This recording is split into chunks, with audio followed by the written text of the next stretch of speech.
the future trajectory of the India-Bangladesh ties. Where are they headed at a time when there's commentary coming in from Dhaka which seems to be not in the right spirit? In fact, BNP leader has slammed India for what he calls in terms as dominance politics, essentially saying that New Delhi is trying to dominate over its neighbours.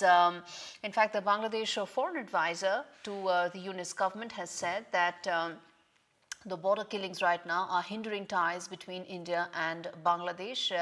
So in the backdrop of these conflicting signals coming in, we ask the larger question, which is that are there now growing signs of anti-India elements getting emboldened? More importantly, in the backdrop of these very strenuous commentary coming in, what is the trajectory of New Delhi-Dhaka relationship? And last and equally important, clamour growing for Sheikh Hasina's extradition. What does that mean for the larger India-Bangladesh relationship? All right, let's get in. My guests joining me this evening, Ayanjit Sen, Saleem Samad. Saleem, let me start with you, which is that some of the commentary that's coming in from Dhaka is acrimonious, to say the least, but could also have a larger bearing on the relationship between New Delhi and Dhaka. Thank you for having me. I don't think there will be any problem with the Bangladesh-India relationship or Delhi-Dhaka dialogue, which is to continue. Today, the Indian High Commissioner has met again another advisor on of course economics. So, and they have mentioned that there will be no problem with the bilateral mega so projects. Why not rein in some of these elements? Number one. Number two is that when you're talking about the border clash, it is true that this has happening for the last 20 years, and the former regime had also placed their protest several times, or maybe 100 times, and every time there is a protest, they're always on the Indian side. The BSF it's very heartening to know. It's very heartening to know that this is business as usual, because it indicates that things are as close as they can be to normal. It's very heartening to know that. But then let me ask you a question on that, Saleem. I'm going to come to you, Ayanjit, in just a bit. Mr. Samad, the question is that why not rein in, or why can't Yunus government then rein in some of these fringe elements which are making commentary that could have a larger or disproportionate impact? Bangladesh Nationalist Party have been saying this for the last 25 years. There was nothing objection before, because it is a Yunus government. So the BNP or the Bangladesh Nationalist Party is talking about India-Bangladesh relations. That is not going to hurt, because BNP is nowhere in the party. They were no in the government. They are nowhere on the sideline of this interim government. So it doesn't matter what they say. The most important is what is the interim government is talking to Delhi. That is very important.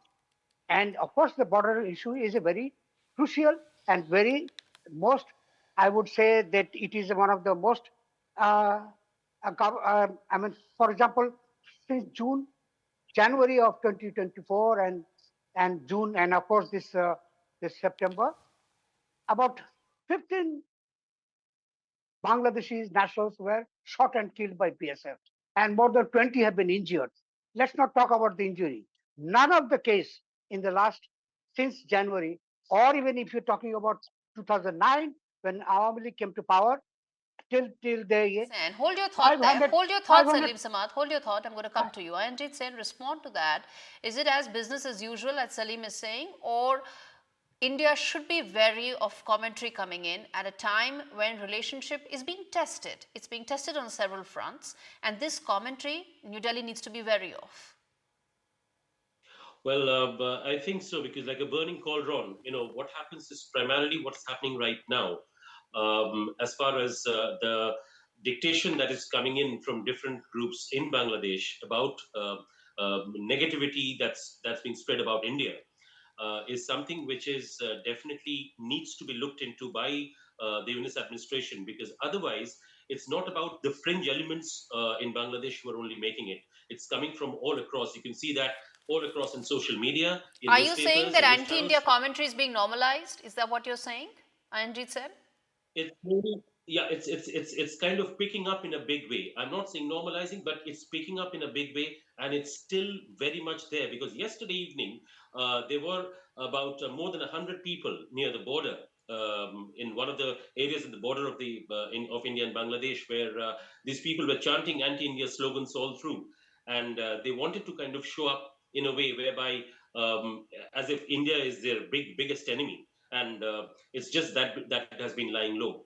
So it's that kind of a picture which has been drawn up by these Bangladeshi elements against India, and it is high time the Yunus administration should look into it and do some action, actually take some action against them, because So that's what high is time. it that If they Ayanjit want Sen you would want as the top one or two things that the interim government could take? My hope is that this interim government is only interim, it's only there for a couple of months, so its agenda should be very focused and narrow, but in those couple of months, what do you think should be its one or two priorities to ensure that this commentary subsides and doesn't have a larger impact? First of all, in terms of the time span that you mentioned, couple of months, it might actually go beyond that. Number one, Yeah, that's my and hope, as I said. there Yeah. are yeah, there are good chances that it may actually transcend quite a bit, about quite a bit more than 2 months, in fact. But irrespective of that, whichever, if it's the interim administration or whichever party comes to power in Bangladesh, at the end of the day, the situation that is out right now happening, even in the border area, it's something which needs to be looked in, and blame Okay. cannot be given just to BSF, All because right. BSF Quick has closing its local. comments, Saleem Samad, from you as far as the impact this could have. Also, at a time when there's a lot of growing clamor for Sheikh Hasina's extradition, how do you see that also impacting the larger relationship between India and Bangladesh?